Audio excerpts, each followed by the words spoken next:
une forte envie. C'est juste une envie. Je n'ai pas entendu une voix, je n'ai pas vu, je n'ai pas eu un son, je n'ai pas eu une vision. Juste une envie de porter costume, cravate. Écoutez bien l'histoire que je voulais vous expliquer. Vous allez comprendre ce que vous vivez souvent. Comme l'envie est insistante, je m'habille comme ça, je rentre au bureau et effectivement, dès que j'arrive, on commence à se moquer de moi. À Abidjan, on appelle ça attachement. Mes collègues commencent à m'attacher. Je dis, mais toi, tu as quel problème? On dit, il y a quoi? Tu as des funérailles? Après, ici, tu vas où? Mais tu vas dans une soirée. Il dit, non, mais pourquoi tu t'es habillé comme ça un vendredi? Il dit, j'avais envie. Ils ont ri, je suis allé à mon bureau. 30 minutes plus tard, le PDG envoie un mail. Il dit dans le mail qu'il devait aller à une réunion importante de Microsoft au plateau. Il vient d'avoir un imprévu. Il a besoin de quelqu'un dans le bureau pour aller le représenter. Dis avec moi, poussé par l'esprit. Poussé par l'esprit. Dis Saint-Esprit, pousse-moi. Saint-Esprit, pousse-moi. Apocalypse chapitre 4, verset 1. Monte et vois. Apocalypse 4, verset 1.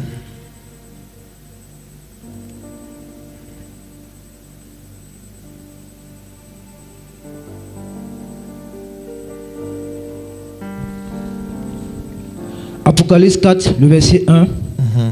Après cela, je regardai et voici, une porte était ouverte dans le ciel.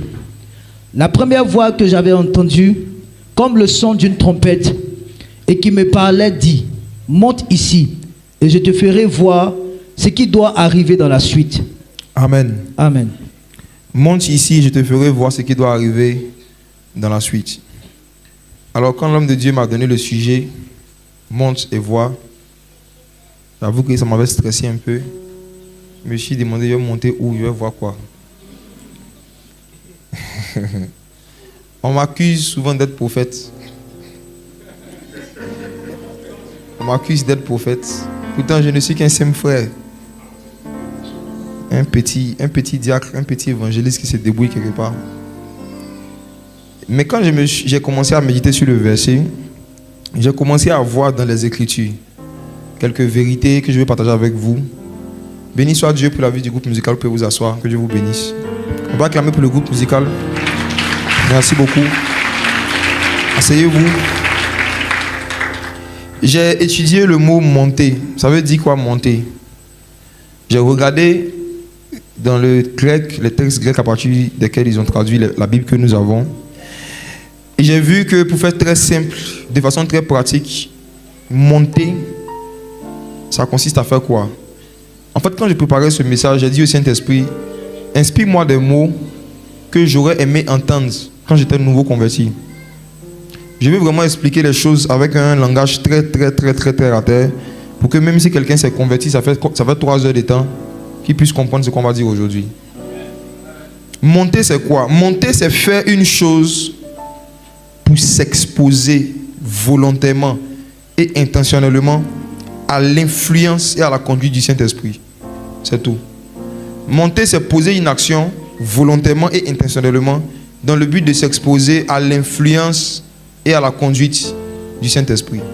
Ça veut dire que ce sujet ne va intéresser que des gens qui veulent être influencés et conduits par le Saint-Esprit.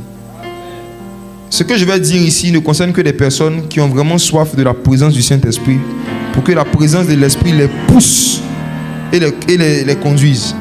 Pourquoi j'utilise le mot influencer? Je vais remplacer influencer par pousser. Vous savez, l'une des expériences qui facilite la vie et qui nous fait éviter les pièges de nos ennemis, c'est l'habitude d'être poussé par l'Esprit. Poussé par l'Esprit. On va lire un verset, Marc chapitre 1, verset 12, et je vais expliquer ce que ça veut dire, être poussé par l'Esprit. Marc chapitre 1, le verset 12. Aussitôt, l'Esprit poussa Jésus dans le désert. Amen. Amen. Vous savez, quand on parle de la relation avec le Saint-Esprit, il y a plusieurs actions que le Saint-Esprit peut faire pour nous. Le Saint-Esprit peut soit nous montrer quelque chose. Le Saint-Esprit peut soit nous faire entendre quelque chose. Le Saint-Esprit peut te faire sentir quelque chose. Le Saint-Esprit aussi peut juste te pousser.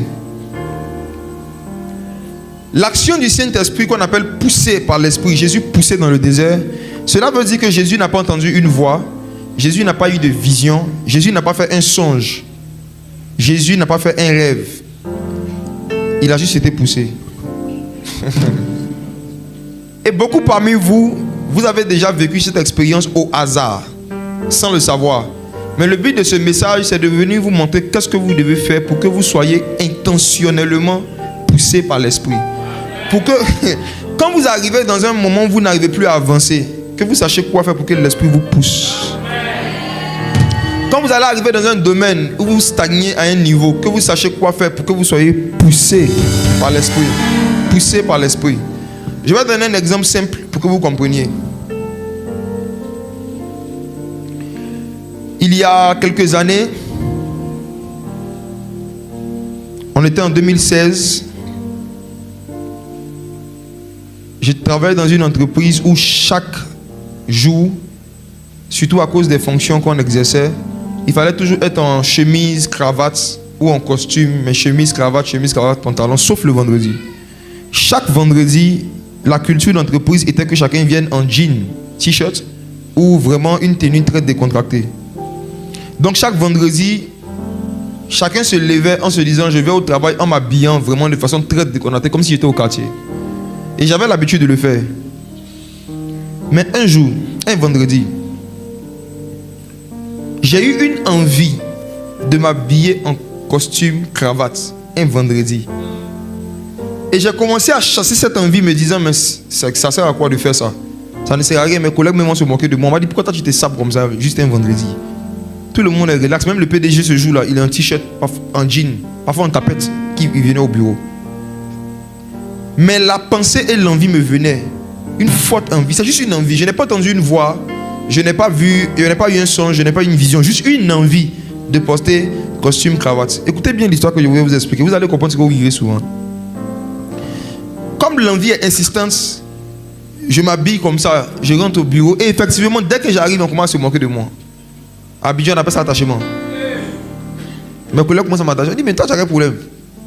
On dit, il y a quoi? Tu as des funérailles? Après, ici, tu vas où? Mais tu vas dans une soirée. Il dit, non, mais pourquoi tu t'es habillé comme ça un vendredi? Il dit, j'avais envie. Ils ont ri, je suis allé à mon bureau. 30 minutes plus tard, le PDG envoie un mail. Il dit dans le mail qu'il devait aller à une réunion importante de Microsoft au plateau. Il vient d'avoir un imprévu. Il a besoin de quelqu'un dans le bureau pour aller le représenter. Dis avec moi, poussé par l'Esprit. Poussé par l'Esprit. Dis, Saint-Esprit, pousse-moi. Saint-Esprit, pousse-moi. Il dit qu'il a besoin de quelqu'un pour aller le représenter à Microsoft au siège. Mais le dress code exigé pour la réunion, c'est costume, cravate. Qui dans le bureau costume, cravate? Il était le seul ce vendredi. Dis avec moi, poussé par l'Esprit. Poussé par l'Esprit. Les collègues ont regretté de s'être moqués. Et c'est comme ça que j'ai eu accès à là-bas. Combien de fois tu n'as pas eu envie de faire quelque chose que tu n'as pas fait? Et après, une situation s'est passée, puis tu dis quelque chose m'avait dit.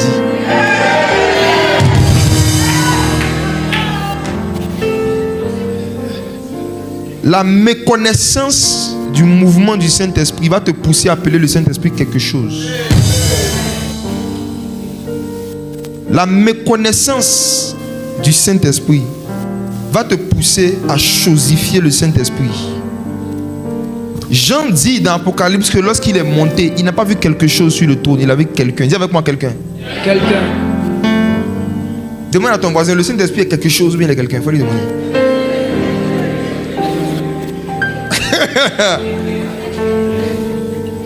Être poussé par l'Esprit, c'est avoir une forte envie de faire quelque chose. Être poussé par l'Esprit, c'est ressentir une urgence de faire quelque chose. Sans savoir pourquoi. Mais quand tu obéis, tu comprends pourquoi après. Parce que le Saint-Esprit te mène dans un sens qui va t'arranger et qui va te faire rentrer dans ta destinée ou qui va faire rentrer une bénédiction dans ta vie. Poussé par l'Esprit. Jésus, après son baptême, a eu une forte envie d'aller dans le désert. Il n'a pas entendu une voix qui lui a dit. Il a eu une envie. Et c'est cette envie-là qui a été traduite par être poussé par l'Esprit. Combien de fois le Saint-Esprit t'a poussé à faire quelque chose Et tu l'as fait, comme moi dans l'exemple que j'ai donné. Et quand tu as vu le résultat ou quelque chose qui s'est passé après, tu dis, je comprends pourquoi. Par exemple, il y a quelqu'un ici le jeudi, quand tu t'es réveillé le matin, il y avait des habits que tu avais lavés la veille le mercredi. Je n'ai pas encore commencé à prophétiser, c'est juste un exemple. Il y a quelqu'un ici qui avait mis des habits le mercredi soir. Et le lendemain, quand tu t'es réveillé, quelque chose, une voix t'a dit d'enlever les habits de la cause où tu avais mis. Pourtant, tout n'était pas complètement sec.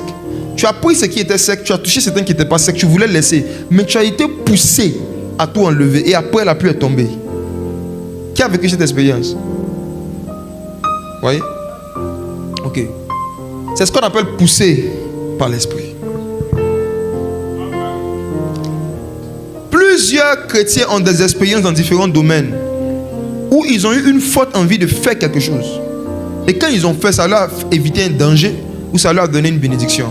Mais pourquoi des chrétiens vivent ça au hasard? Parce qu'ils ne savent pas monter. Il y a un lieu où tu peux monter pour que le Saint-Esprit puisse te pousser régulièrement dans tous les domaines de la vie, même dans les choses les plus banales. Tu vas faire des choses poussées par l'Esprit. Surtout vous qui travaillez en entreprise, vous devez aspirer à cette dimension-là. Ça va vous rendre étrange au milieu de vos collègues.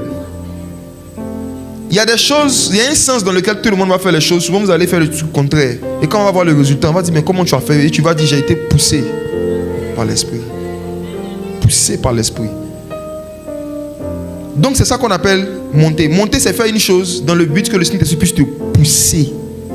Monter, c'est pratiquer certaines choses pour que chaque fois que le Saint-Esprit voit un danger qui est devant toi ou bien une bénédiction qui est derrière toi, il puisse te pousser dans le sens où tu dois aller pour rentrer dans ta bénédiction, ou il puisse te pousser dans le sens où tu dois aller pour éviter une malédiction.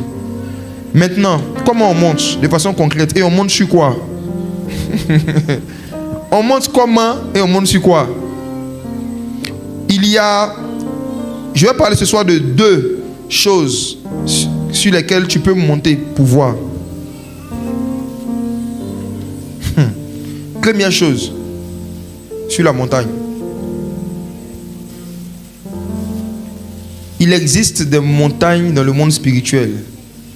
Et je vais t'expliquer de façon très simple comment est-ce que tu peux volontairement, intentionnellement monter sur une montagne pour voir. Luc chapitre 9, verset 28. Luc le chapitre 9, verset 28. Environ 8 jours après qu'il eut dit ces paroles, Jésus prit avec lui Pierre, Jean et Jacques, et il monta sur la montagne pour prier. Pendant qu'il priait... C'est bon. Jésus prit avec lui Pierre, Jean et Jacques. Et il monta sur la montagne pour prier. Mes frères et sœurs, en général dans notre jargon christiano-évangélique, lorsque quelqu'un est en jeûne, il dit je suis quoi? Je suis sur la montagne. D'accord. Lorsque quelqu'un est en train de prier fortement, il dit je suis sur la montagne. J'attire votre attention sur un détail. La Bible dit dans ce verset que Jésus a emmené Pierre, Jacques, Jean. Il les a pris d'abord avec lui un. Ensuite, il monta. Ensuite, il a prié. Donc ça veut dire que la montagne, ce n'est pas la prière. On monte sur la montagne pour prier. La montagne, ce n'est pas le jeûne. Mais on monte sur la montagne pour jeûner. Je reprends. Ce n'est pas parce que tu jeûnes que tu es sur la montagne. Le jeûne n'est pas une montagne. Pas du tout. Il y en a qui jeûnent dans la vallée.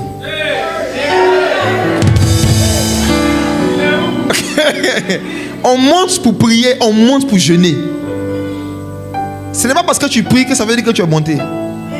Ce n'est pas parce que tu jeûnes que ça veut dire que tu es monté. Avant de monter, il faut d'abord prendre Pierre, Jean et Jacques. C'est la première chose à faire. Tu ne peux pas monter si tu ne prends pas ces trois-là.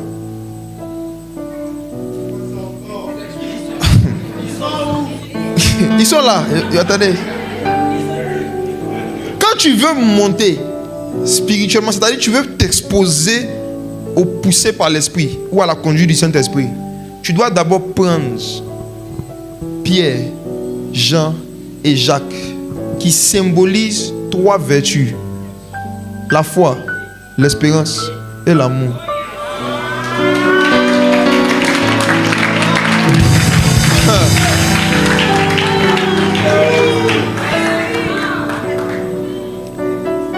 Avant de prier, avant de jeûner, est-ce que tu as la foi? Est-ce que tu as pris Pierre? Vous allez voir que ces 3 noms qui ont été cités ici, c'est le nom des 3 apôtres qui ont écrit dans le Nouveau Testament. Pierre a écrit un livre, Jacques a écrit un livre, Jean a écrit un livre. Ce ne sont pas tous les apôtres qui ont écrit, mais bizarrement, ces 3 ont écrit. Et Pierre a beaucoup écrit sur la foi. Celui qui a le plus parlé de la foi parmi les 3, c'est Pierre. Donc Pierre symbolisait la foi. Vous allez voir que dans les évangiles, chaque fois que Jésus demandait à un apôtre de faire quelque chose de particulier, c'était Pierre. Il avait une foi. C'est Pierre qui a cru qu'il pouvait marcher sur l'eau. Les apôtres ont vu Jésus marcher sur l'eau. C'est Pierre qui a dit que si tu es vraiment Jésus, ordonne que je vienne vers toi. Et Pierre a aussi marché sur l'eau. La foi. C'est Pierre qui a dit à Jésus: Seigneur, même si tout le monde t'abandonne, moi je serai là. Pierre avait la foi. Avant de monter, il faut d'abord te demander en toute franchise: est-ce que je crois vraiment à la Bible? On dit Jésus guérit les malades. Est-ce que je crois en ça? Est-ce que tu crois vraiment au miracle? On t'a dit que Dieu dit qu'il va te rendre grand. Est-ce que tu crois en ça même déjà? Il y en a qui ne croient même pas aux prophéties qui sont sur leur vie. Il ne peut pas croire aux prophéties qui sont dans la Bible. Est-ce que tu crois en ce que Dieu a dit de toi? Est-ce que tu crois en ça? La Bible dit que la foi est la ferme assurance des choses qu'on espère. Comment tu peux savoir si tu as la foi ou bien si tu es devenu incrédule? Quand tu penses à un miracle que Dieu doit faire pour toi, ou quand tu penses à une promesse que Dieu a mise sur ta vie, dans ton cœur tu te dis peut-être Dieu va faire, ou bien tu dis certainement. L'incrédulité dit peut-être, la foi dit certainement. La femme qui avait la perte de sang de 12 ans n'a pas dit peut-être que si je touche le bord de sa robe, je serai guéri. Si elle avait dit peut-être, elle n'aurait pas été guérie. Elle a dit quoi? Certainement. En fait, dans la foi, il n'y a pas 2 options. C'est soit Dieu va faire, soit Dieu va faire. La foi dit soit Dieu va faire, soit Dieu va faire. L'incrédulité dit soit Dieu va faire, soit il peut ne pas faire. Est-ce que tu as Pierre? Jésus prie avec lui, Pierre. Souvent on est pressé de prier, mais on n'est pas pressé de croire. Avant de prier souvent pour un sujet, il faut t'asseoir pour te demander: est-ce que je crois même en ce que je suis en train de demander? Et quand tu vois que tu n'as pas la foi, il ne faut pas être hypocrite. Dis la vérité à Dieu. Il faut dire: Seigneur, je n'arrive pas à croire, viens au secours de mon incrédulité. Il n'y a aucun chrétien, moi je ne crois pas qu'il y a un chrétien qui a la foi dans tous les domaines. Je ne crois pas en ça. Chacun d'entre nous, notre foi se construit dans un domaine en fonction de la révélation de la parole qu'on a dans le domaine et des expériences qu'on vit. Il n'y a pas quelqu'un parmi nous ici qui croit en toutes sortes de miracles. Il n'y en a pas. Il n'y a pas quelqu'un qui croit en toutes sortes de miracles. J'étais à Boaké avec le pasteur Philippe de Boaké, il y a quelques mois en tout cas, lors d'une veillée. Et quand il a fini sa partie, il est parti. J'étais en train d'exercer un moment. Et puis le Saint-Esprit m'a dit qu'il y a une femme dans la salle qui a fait un songe. Où dans le songe, elle a bu un liquide et depuis ce jour, quand elle s'est réveillée, son ventre gonfle chaque semaine. Donc elle avait un ventre enflé comme ça. Elle n'est pas enceinte, mais son ventre gonflait comme ça. Et j'ai pris le micro et j'ai dit: est-ce que vous croyez que... Si j'ai dit: est-ce que vous croyez que Dieu peut dégonfler le ventre de quelqu'un? Vous allez dire oui. Ça, tout le monde croit en ça. Mais est-ce que vous croyez que le ventre peut dégonfler devant vous, sur place? J'ai vu des pasteurs qui étaient assis devant, qui étaient scandalisés. J'ai vu un qui a fait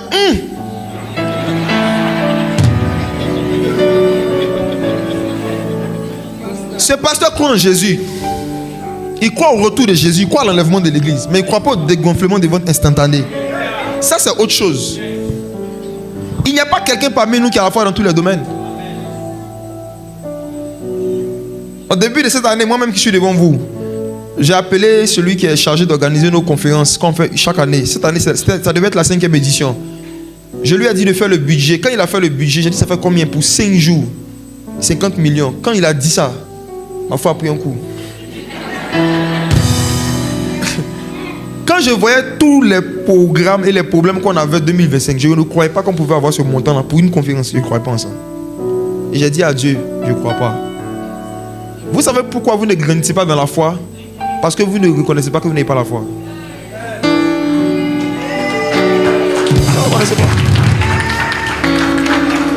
Vous faites semblant de croire en certaines choses. Mais ce qui montre que vous ne croyez pas, c'est qu'il n'y a pas d'œuvre. La foi sans les œuvres est morte. Il y a des œuvres que vous n'arrivez pas à faire. C'est ce qui montre qu'il y a une foi que vous n'avez pas. On reconnaît la foi de quelqu'un par les œuvres qu'il est capable de faire, pas par les versets qu'il est capable de réciter. On ne reconnaît pas la foi de quelqu'un par les versets qu'il est capable de réciter, par les œuvres qu'il est capable de faire. La situation qui te blesse, la situation qui te trouble, pour laquelle tu veux que Dieu intervienne, rentre en toi-même pendant quelques secondes. Est-ce que de tout ton cœur tu crois que Dieu peut régler ça cette semaine? Est-ce que tu crois vraiment ça? Est-ce que tu crois? Quand tu ne crois pas de tout ton cœur, mais que tu sais que, ou bien tu veux que Dieu t'aide à croire, maintenant tu vas sur Jacques, l'espérance. En fait, l'espérance, non. C'est le petit frère de la foi. L'espérance, c'est espérer que ce que je n'ai pas, Dieu va me faire la grâce d'avoir. Or, la foi, la foi dit certainement. L'espérance dit Dieu va faire grâce. L'espérance, c'est une assurance qui n'est pas à 100%, mais qui est quand même un espoir. Ça veut dire que tu n'es pas totalement incrédule, mais tu ne crois pas toi aussi. Tu es au milieu, quoi. Il y a beaucoup qui sont dans l'espérance. Voilà. C'est pas que tu ne crois pas, hein, mais tu ne crois pas trop, quoi. C'est que si tu crois un peu, ça c'est de l'espérance. Maintenant, si même espérer un peu que la situation que tu as peut se régler par miracle, ou si tu n'arrives pas, il te reste l'amour. Mais si tu n'arrives pas à croire en Dieu, il faut croire que Dieu t'aime. Je vais vous montrer un puissant secret. Hein. Qui ici est marié depuis au moins 5 ans? Groupe musical. Qui est marié depuis au moins 5 ans? Mon frère, ta femme est là? Lui qui a ta femme est là?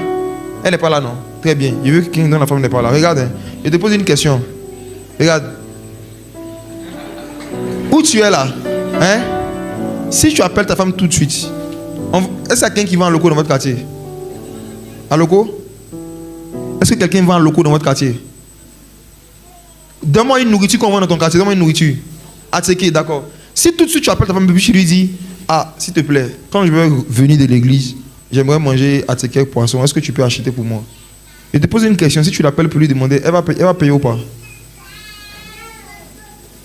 Si tu appelles ta femme pour lui dire qu'après le culte là, tu veux manger atseke poisson, si tu l'appelles tout de suite, elle va payer, mais elle va pas payer. Elle va payer, non? Pourquoi tu dis qu'elle va payer? Il dit parce que c'est viens. Viens. Viens, tu vas expliquer un truc au célibataire. Viens. Viens. Viens, viens, viens. Donne le micro.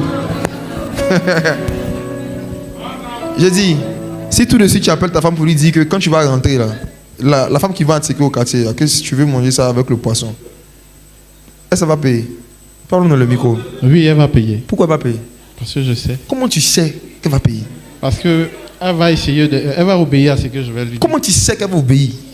Parce que c'est ce que j'ai envie de manger. Mais pourquoi c'est ce que toi... Il va te poser une question. Hein. Si tout de suite là, le vigile qui est ici l'appelle pour lui dire la même chose, va payer? Bon, là je sais. Un vigile qui ne connaît pas l'appel pour dire allô madame, je suis le gardien de tel... Parce qu'elle ne connaît pas la personne, elle ne va pas le faire. En fait, elle va payer par ses thèmes.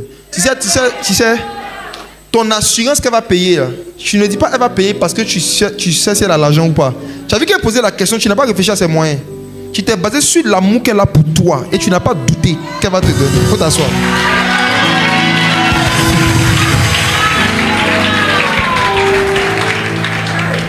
Ce qui va faire grandir Pierre en vous, c'est la connaissance des gens. Jean représente l'amour. Quand vous allez connaître l'amour que Dieu a pour vous, vous allez croire facilement à des choses qu'il peut faire pour vous. L'assurance de ce que Dieu va faire certaines choses pour toi sera basée sur ta connaissance de ce que Dieu ressent pour toi. C'est quand une gosse sait qu'un gars est fan d'elle, qu'elle peut dire à ses camarades, lui, si elle lui demande tout de suite 50 000 euros, il va m'envoyer.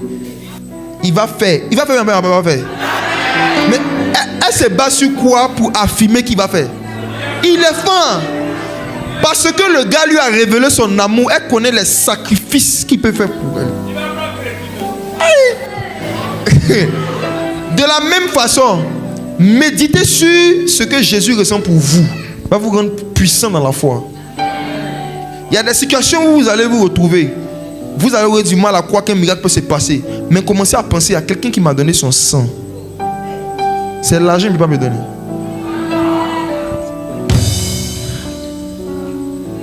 Quelqu'un qui m'a donné sa vie alors que j'étais encore pécheur. L'apôtre Paul dit que Dieu nous prouve son amour en ce que lorsque nous étions encore pécheurs, Christ est mort pour nous. Donc regardez quelqu'un qui s'est sacrifié pour nous quand nous étions encore pécheurs. Maintenant on essaie de se sanctifier un peu. Qu'est-ce qu'il ne peut pas nous donner? C'est la méditation sur l'amour que Jésus a pour nous qui fait grandir Jacques et Jean, Jacques et Pierre. La foi et l'espérance. Tu commences à avoir la ferme assurance des choses que tu espères. Donc tu commences à avoir par espérance. Après ça devient une ferme assurance des choses que tu espères. Parce que quand tu penses à l'amour de Dieu pour toi, tu dis ce monsieur-là ne peut pas me refuser quelque chose qui va contribuer à mon bonheur sur la terre. Et ça te donne une certaine assurance.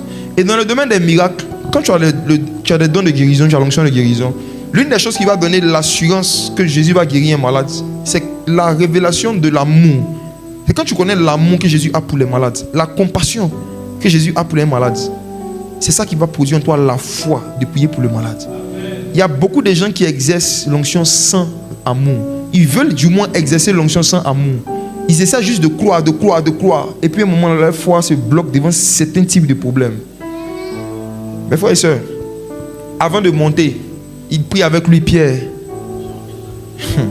La foi, l'espérance et l'amour. C'est avec ça qu'on monte. C'est ça qui fait monter. Alléluia. C'est ça qui fait monter. Cherche à monter ton niveau de connaissance de l'amour de Dieu pour toi. Ça va faire monter ton niveau de foi. Simple. Maintenant, une fois que ton niveau de foi monte un peu, maintenant, il s'est mis à prier où? Sur la montagne. Ça veut dire que quand tu as la foi, quand tu as l'espérance, quand tu as l'amour, maintenant, il faut chercher la montagne. Maintenant, je vous parle de la montagne. La montagne. Luc 18, verset 10. Luc 18, le verset 10. Deux hommes montèrent au temple pour prier. L'un était pharisien et l'autre publicain. Amen. Vous allez voir ici qu'on dit deux hommes montèrent pour prier. Cette expression vient à chaque fois pour dire qu'avant de prier, il faut monter. Ce n'est pas parce que tu as prié que tu es monté. Il faut chercher à monter d'abord pour prier. J'insiste dessus, monter pour prier. Donc beaucoup de versions sont dit monter pour prier. Non, on ne prie pas en bas. On ne prie pas en bas. On ne prie pas en bas. On ne prie pas dans le doute. On ne prie pas dans la peur. On ne prie pas dans les inquiétudes. On prie dans la foi. Il faut monter d'abord. Il faut croire d'abord avant de prier. La Bible dit il faut que celui qui s'approche de Dieu croit que Dieu existe. Et qu'il est le rémunérateur de ceux qui le cherchent. Donc avant d'ouvrir ta bouche, d'abord il faut ouvrir ton cœur. La prière ne commence pas quand on ouvre sa bouche. Ça commence quand tu ouvres ton cœur pour croire que Dieu existe. Et que ce que tu vas lui demander, il va te donner. Il montait pour prier. Maintenant, Matthieu 17, verset 19. C'est quoi une montagne? Matthieu 17, verset 19 à 20. Matthieu 17, verset 19 à 20. Alors les disciples s'approchèrent de Jésus et lui dit en particulier: pourquoi n'avons-nous pas pu chasser ce démon? Pourquoi n'avons-nous pas pu chasser ce démon? Verset 20. C'est à cause de votre incrédulité.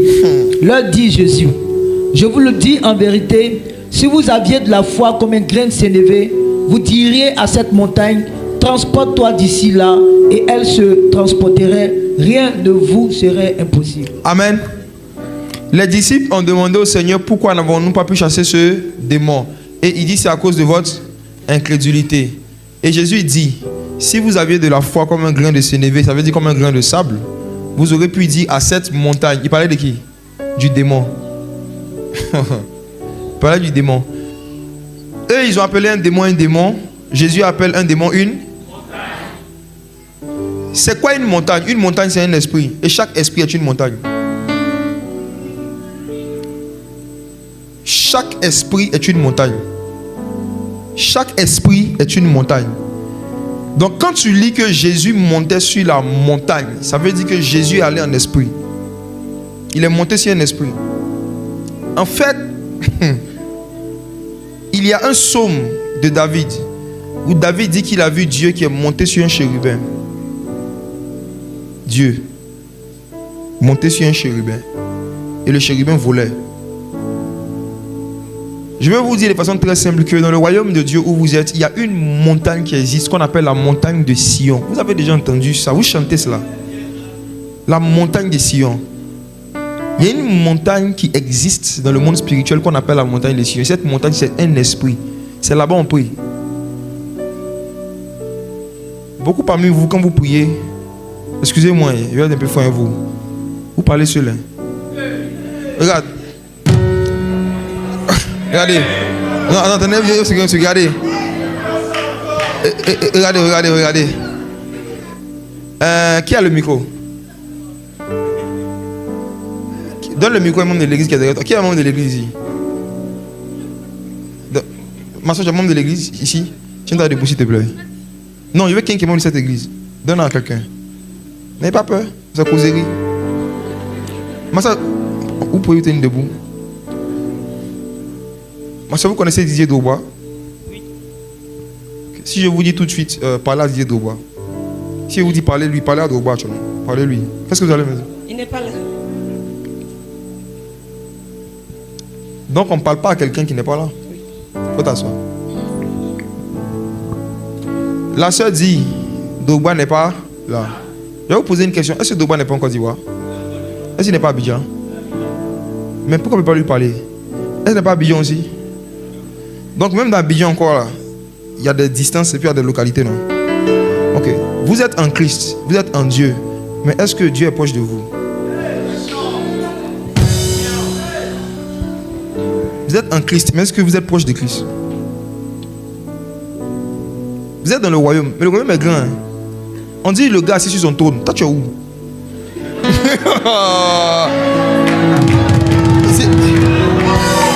Dieu est assis sur son trône. Je vais aller loin. Quelqu'un me dirait, mais on dit que le Saint-Esprit habite en nous. Allons en toi là. Je vais t'expliquer quelque chose. Allons en toi. Regarde. Tu ne te rappelles pas du fou de Gadara? Jésus a demandé au démon quel est ton nom. Le démon a répondu Légion, car nous sommes plusieurs. Légion, c'était une armée composée d'au moins 2000 personnes. Donc un fou avait plus de 2000 esprits en lui. Donc imaginez-vous la taille de l'esprit humain. Ton esprit est plus grand que le pougon. Si un humain peut être possédé par 2000 démons, ça veut dire que l'esprit humain est comme une ville. Ton esprit est plus grand que la ville d'Abidjan. Tu peux être possédé par 3000 esprits, 2000 esprits, légion. Une légion habitait en un seul homme. Plus de 2000 esprits. Donc l'esprit humain est vaste. Maintenant, il te pose une question. Le Saint-Esprit est en toi, non? Il est où? C'est ça, tu as compris le message? Tu as compris? Le Saint-Esprit est en toi, non? Mais est-ce que toi, tu es proche de lui?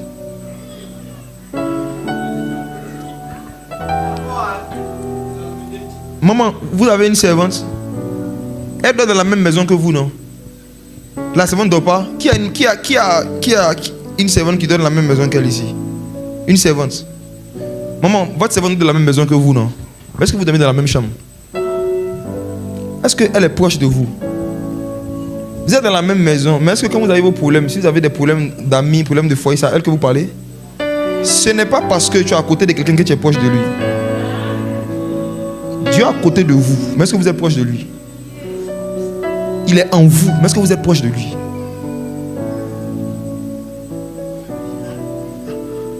Un proche, c'est quelqu'un à qui on partage sa vie privée, son intimité et ses souffrances. Si depuis que tu t'es converti, Dieu ne t'a jamais parlé de quelque chose qui le fait souffrir, c'est qu'il n'est pas proche de toi. Si depuis que tu t'es converti, le Saint-Esprit ne t'a jamais parlé de quelque chose qui l'attriste dans le monde et qui veut que toi tu règles, vous n'êtes pas encore devenus amis. Sur Facebook, quand quelqu'un se marie, la personne publie les photos. Si la personne a un enfant, il peut publier. Si la personne a une promotion, la personne publie. Mais qui parmi vous sur Facebook, un jour, tu as perdu de l'argent et puis tu as publié sur Internet?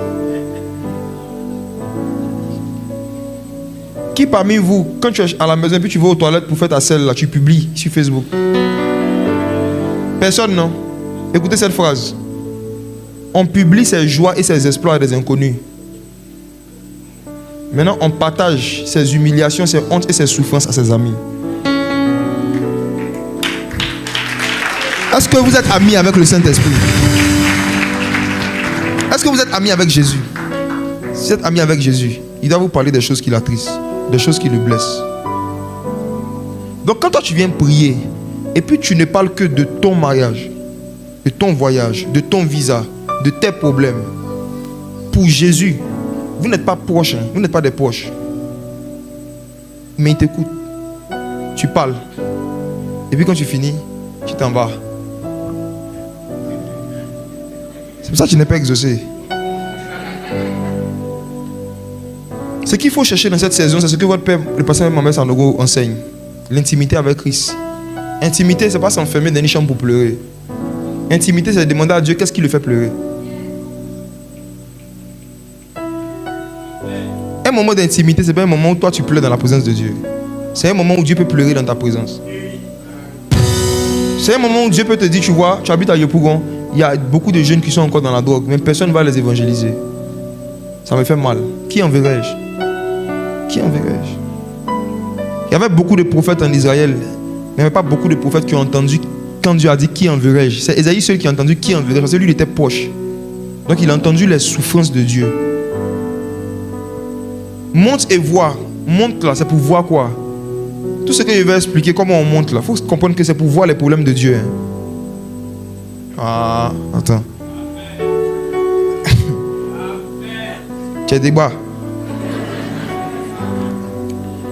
Je vais vous apprendre comment monter pour voir les choses qui attristent le Saint-Esprit. Comment monter pour voir les choses qui touchent le cœur de Dieu, les souffrances de Dieu. Dieu souffre aussi, Dieu a des problèmes. Il cherche des hommes qui vont voir les choses qui l'attristent et puis qui vont régler ça sur la terre. Qui enverrai-je? Ésaïe est monté au ciel. C'était pour qu'il voie les souffrances de Dieu. C'était pour qu'il entende Dieu en train de se plaindre qu'il n'y a personne qui peut envoyer. Qui enverrai-je? Qui enverrai-je? Qui enverrai-je? On monte pour prier et on prie pour voir ce qui est dans le cœur de Dieu que Dieu veut manifester sur la terre. Jésus dit, quand vous priez, dites notre Père, que ton règne vienne, pas que notre règne se manifeste.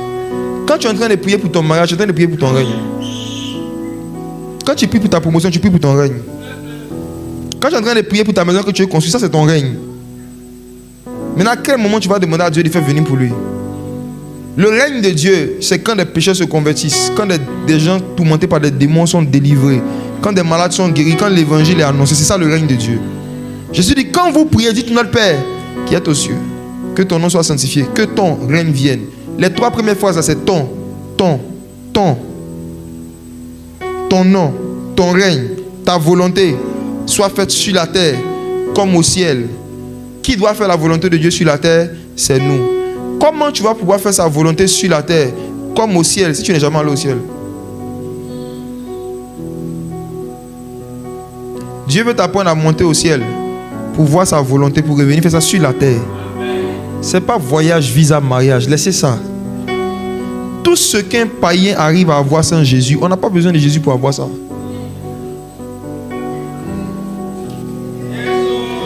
Tout ce que des païens arrivent à avoir sans Jésus, on n'a pas besoin de Jésus pour avoir. Si tu as des païens qui arrivent à voyager, à se marier, à avoir des enfants sans Christ, on n'a pas besoin de Christ pour avoir ça. Quand Jésus est venu sur la terre, il a dit, je suis le chemin qui mène au Père. Il n'est pas le chemin qui mène au Canada.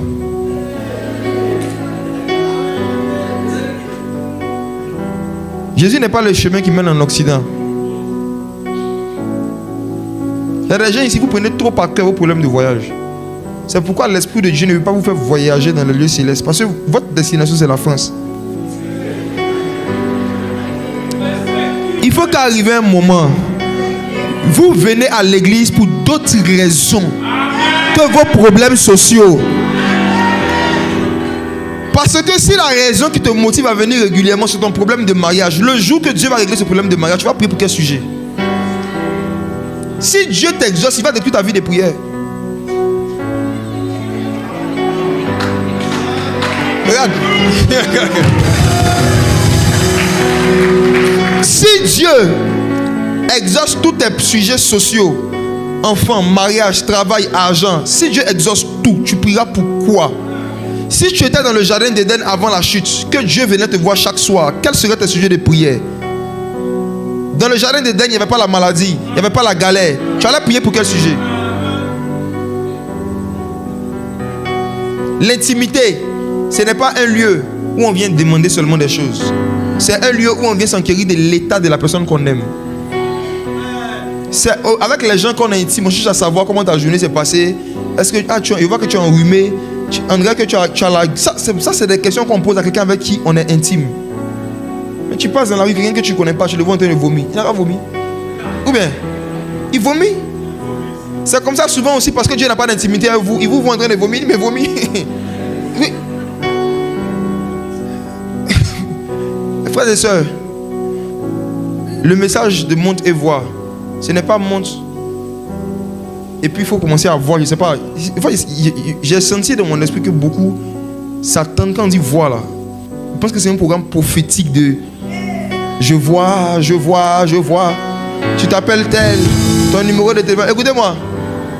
Ce que je vois, ce que je vois, c'est que beaucoup parmi vous, vous n'êtes pas proche de Dieu, vous n'êtes pas sur la montagne, mais vous priez. En fait, vous priez dans la vallée. Oh, Dieu est sur la montagne.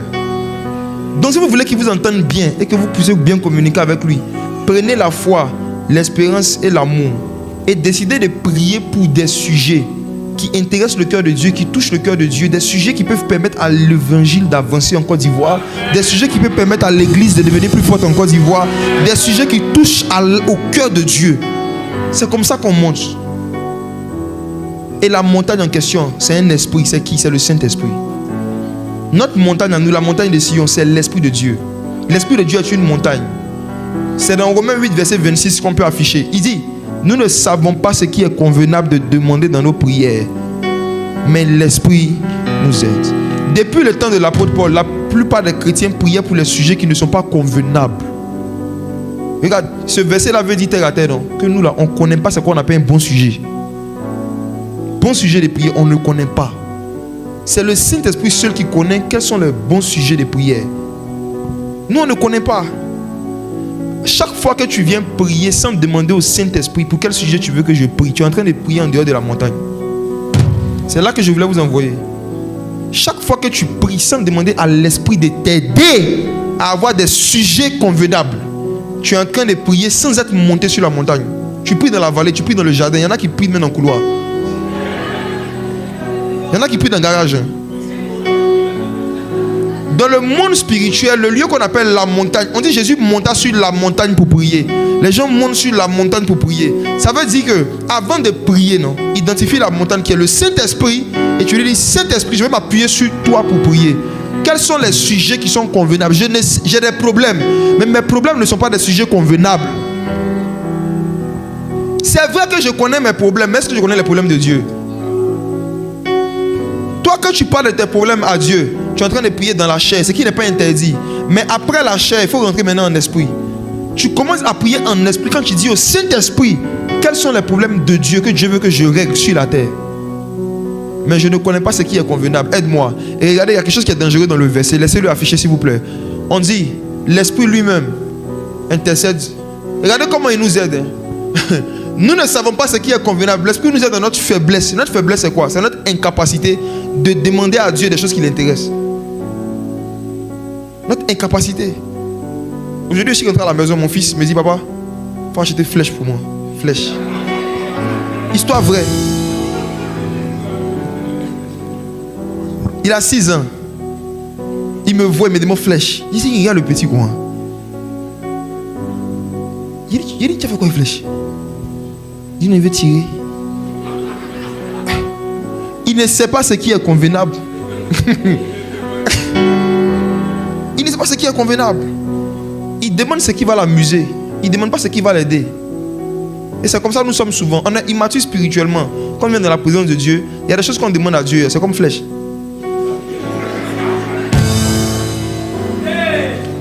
Il y en a ici, quand vous dites Seigneur, donne-moi mon mari. Dieu dit aux anges, elle t'a demandé une flèche. Seigneur, donne-moi une voiture. Je dis, flèche, flèche. Flèche. Flèche. Dis avec moi, nous ne savons pas. Nous ne savons pas. Ce qui est convenable de demander. Ce qui est convenable de demander. On a besoin d'une montagne. L'Esprit. Le Saint-Esprit. Maintenant, quand je dis Saint-Esprit, je reconnais que j'ai des sujets trop bêtes. Aide-moi. J'ai des sujets inutiles, charnels. Oh Saint-Esprit, aie pitié de moi. Je veux prier, mais je ne sais pas comment on prie. Donne-moi les sujets qui vont intéresser le cœur de Dieu. Qu'est-ce que l'Esprit fait? L'Esprit lui-même intercède. C'est grave cette affaire. C'est-à-dire que toi, tu ne peux pas intercéder même. Groupe d'intercession. Vous êtes nuls et sans effet sans le Saint-Esprit. Tu dis au monsieur, je vais intercéder. Et puis on dit, lui-même, il intercède. C'est-à-dire, tu vois, non? Je ne sais pas si ça vous est déjà arrivé souvent. Une autre histoire. Un jour, ma femme était en train de balayer. Et puis notre fille la voit. Puis elle dit, maman, je veux balayer le salon. Elle avait 3 ans. Elle ne peut rien balayer. Elle ne peut rien faire. La maman dit, il faut laisser. Elle pleure. 3 ans. Elle veut balayer. Donc pour la blaguer, qu'est-ce qu'on fait? On met sa main sur le balai. Maman attrape. Et on lui fait croire que c'est elle qui fait. C'est ce que Dieu vous fait.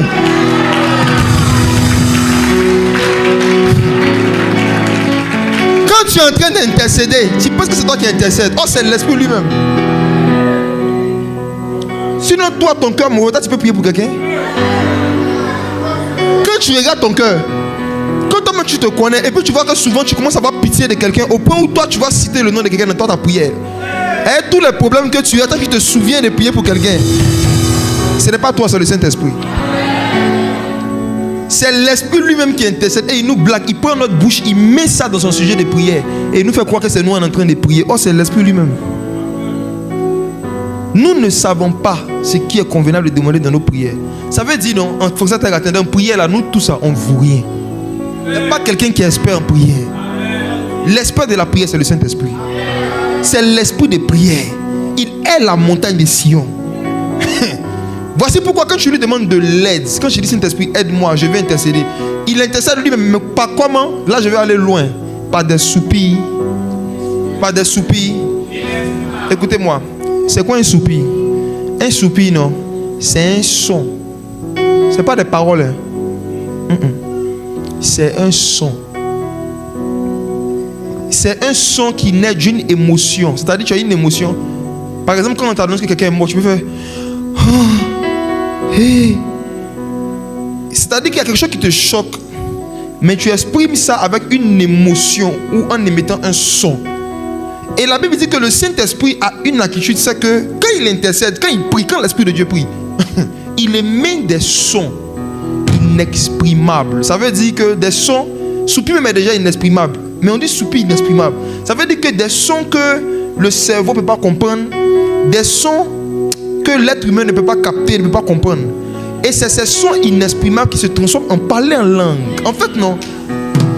Pourquoi le parler en langue est incompréhensible? Parce que le parler en langue est l'écho de la voix du Saint-Esprit dans le ciel. Quand tu es en train de parler en langue, tu es en train de répéter sur la terre ce que l'Esprit est en train de dire dans le ciel.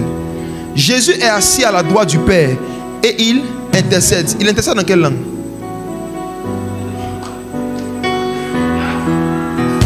Quand Jésus est assis à la droite du Père et il est en train d'intercéder, il le fait en quelle langue? Il le fait en esprit.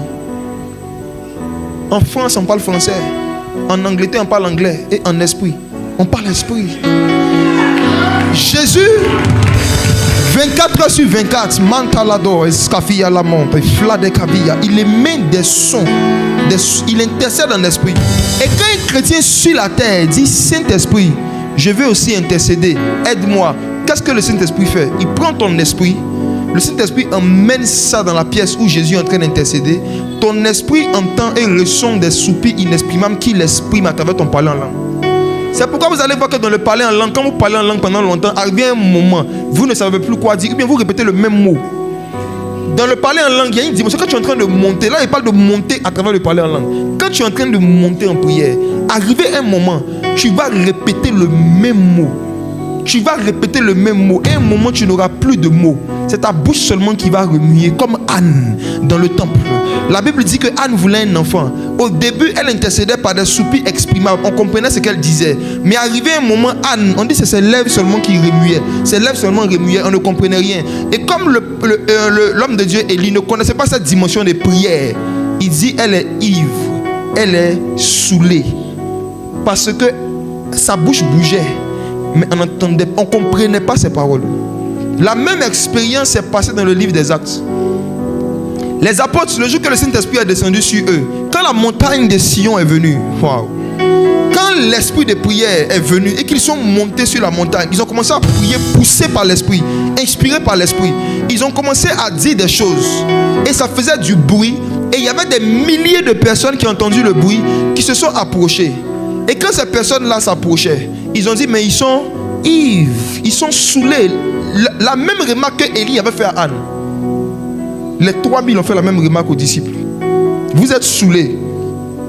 Au début, les soupirs étaient inexprimables, mais au fur et à mesure qu'eux-mêmes ils s'approchaient de la montagne, quand les 3000 s'approchaient, ils comprenaient.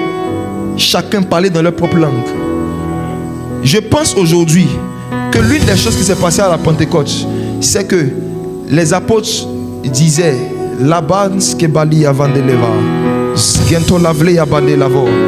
pense que eux ils s'entendaient parler en esprit, mais entre les apôtres et les 3000 il y avait un interprète qui traduisait à chacun dans sa langue ce que les 120 étaient en train de dire. Pourquoi je le dis?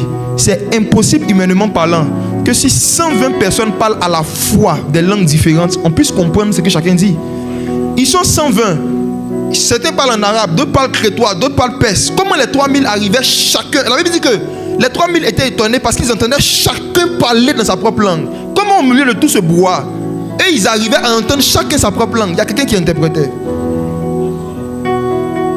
L'Esprit lui-même, il les aidait à comprendre les prières qui étaient en train d'être faites en leur faveur. Mes frères et sœurs, l'heure vient, elle est déjà venue, où le Saint-Esprit est en train de susciter une génération de disciples qui vont passer plus de temps à prier en esprit qu'à prier en français. L'Esprit de Dieu est en train de susciter une génération de malades. Il y a des malades qui sont en train d'arriver, ils sont en train de naître. Des gens qui vont dire au Saint-Esprit, en fait j'ai compris que moi là, si je veux prier avec mon intelligence et mon cerveau, je vais faire maximum 10 minutes. Mais je sens que les challenges que je rencontre, la dimension où je suis arrivé, j'ai besoin de passer au moins 2 heures à parler avec le Père. Oh, je ne sais pas ce qui est convenable de demander dans mes prières. Comment est-ce que moi, qui ne connais pas ce qui est convenable de demander, je peux prier pendant 30 minutes? Je ne peux pas. Comment est-ce que moi je peux prier pendant 20 minutes? Je ne peux pas. Après 15-20 minutes, je ne saurais plus quoi dire. Mais je connais quelqu'un. Je connais une montagne. Quiconque monte sur cette montagne ne sera jamais à coup de mots. Quiconque s'appuie sur la montagne en question pourra prier le même nombre de temps que Jésus assis à la droite du Père. Cette montagne, c'est l'Esprit. Cette montagne, c'est le Saint-Esprit. Et tu vas dire, Esprit de Dieu, aide-moi, aide-moi. Au moment où tu vas te rendre compte, il y a un feu qui prend le contrôle de tes entrailles, qui prend le contrôle de ta langue, et tu te laisses conduire par le feu. La sapata la vie avador. Et quand tu montes sur cette montagne, le temps n'existe plus. Quand tu montes sur cette montagne, l'espace n'existe plus. Quand tu montes sur cette montagne, tu n'es plus conscient du monde physique. Tu ressens des soupirs inexprimables. Tu entends des soupirs inexprimables. Et tu essaies de les exprimer en fonction de l'inspiration qui t'est donnée sur le moment. Frères et sœurs, c'est cette façon de prier qui a amené les réveils dans les pays. C'est cette façon de prier qui a amené les réveils dans les villes. Aujourd'hui, il y a beaucoup de païens qui ne font pas trop confiance à l'église. Parce que les chrétiens qu'ils voient n'ont rien de surnaturel. Ils ne prophétisent pas avec précision. Ils ne chassent pas les démons. Ils ne guérissent pas concrètement des malades avec des preuves médicales à l'appui. Mais ils chantent que leur Dieu fait des miracles. On a beaucoup de chansons de miracles, mais on a très peu de témoignages de miracles. On chante trop. On chante trop. On chante trop. On chante trop. Quand j'organise des veillées de réveil, l'une des choses que je n'aime pas, c'est quand on consacre des heures à chanter. On chante depuis qu'on est petit. C'est le temps de vivre ce qu'on a chanté. Jésus n'avait pas de groupe musical. Jésus n'avait pas de pianiste. Jésus n'avait pas de chanteur. Jésus avait une puissance avec laquelle il se promenait. Le jour de la Pentecôte, Pierre et Jean partaient à l'heure de la prière. Ils ont vu un homme boiteux qui leur demandait l'aumône, qui leur demandait de l'argent. Ils ont dit, je n'ai ni or, ni argent. Ce que j'ai, c'est un piano. C'est ça? Les apôtres ne se promenaient pas avec des instruments, ils ne se promenaient pas avec du gros matos. Ils se promenaient avec un manteau. Ils ont dit à cet homme, je n'ai ni or ni argent. Ce que j'ai, je te le donne. Et on dit, ils lui ont tendu la main. Donc l'onction était devenue physique. J'imagine la scène. C'est comme si Pierre portait un pantalon, il est devenu un boiteux. Le boiteux lui demande de l'argent. Pierre met sa main dans sa poche. Et puis il fait comme ça. Tiens l'onction. Pierre dit tiens. Il a pris l'onction, il a donné l'onction comme ça, physiquement.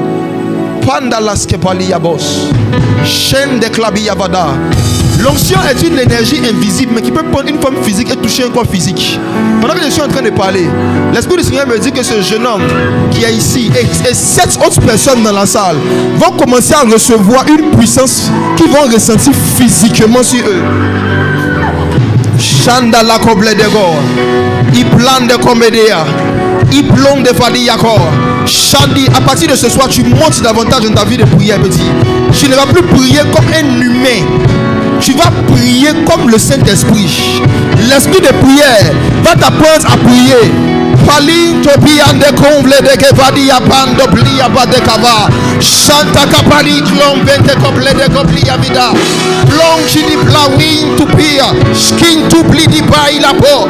Hello ple comble de le comble ko il a vedele. Eleli la ba il a scoper. Il a ito blem de pali. Skal to indi klom di ba. Est-ce que tu peux monter sur la montagne avec moi? Et n'oublie comble di ba il a pito. Erati brokin tuli glowing scopi la vedo e lo sepa il mento chaque monte planea où la clisse de valor il rasi blocchi voa e sompli cavea atomi scupli completo pembo e rolle cule pani olis complis complet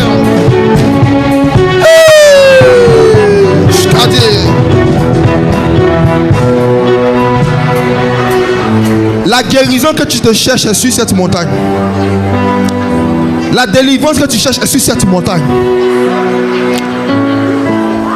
L'avancée que tu cherches dans ta vie professionnelle est sur la montagne. Cette montagne, c'est une personne. C'est le Saint-Esprit.